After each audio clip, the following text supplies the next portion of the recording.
In the last video, we talked about how Latrell Sprewell earned $100 million, or roughly that, over his lifetime, yet amassed only a net worth of about $150,000, at least according to online estimates.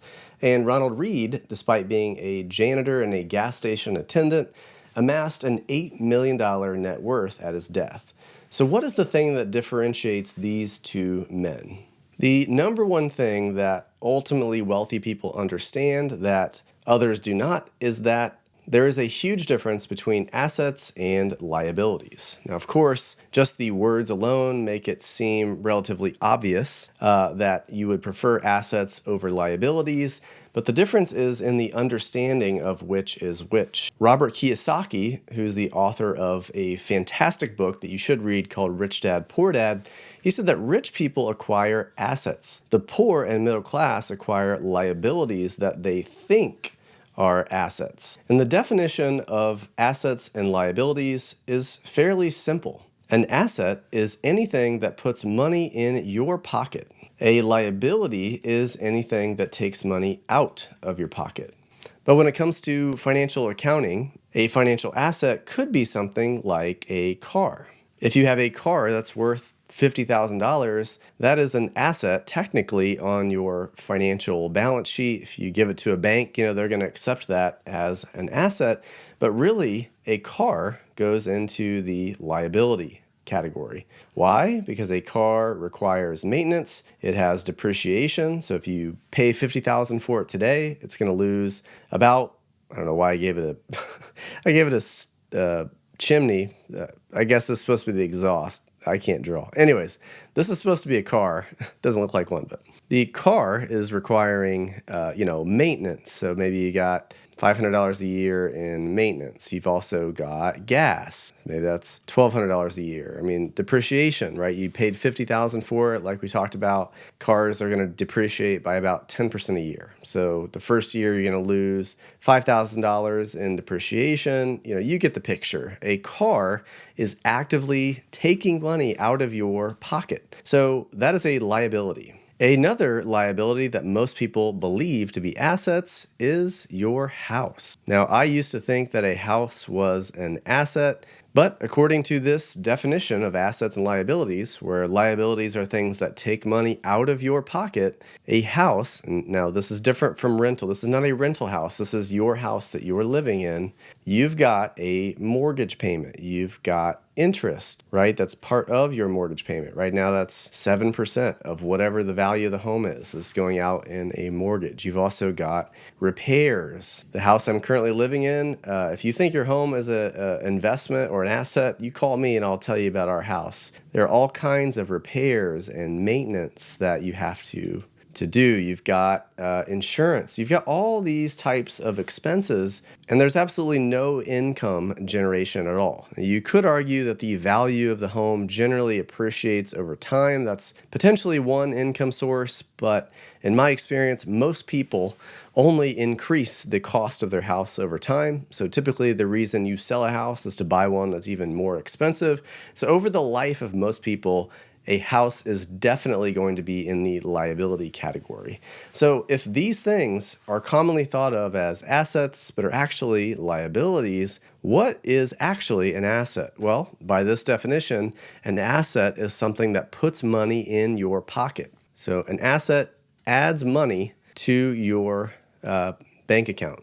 Right? So one asset would be you, right? So you are an asset. You can trade your time, essentially, right? You're trading your time for money at a job. That puts money in your pocket. You could have something like a rental property, right? That is putting income, hopefully, in your pocket via rental income or whatever you're getting off of that property. Of course, you still have to maintain it, right? So you've got income and some expenses, but net, this should put money in your pocket. Another thing that puts money in your pocket is a business, right? So we talked about Johnny's lemonade stand. Johnny owned a lemonade stand. That was putting money into his pocket. Another asset is stocks, right? Stocks or even bonds. Stocks and bonds put money in your pocket by generating income. A bond will pay what is called interest. That gets paid out to you.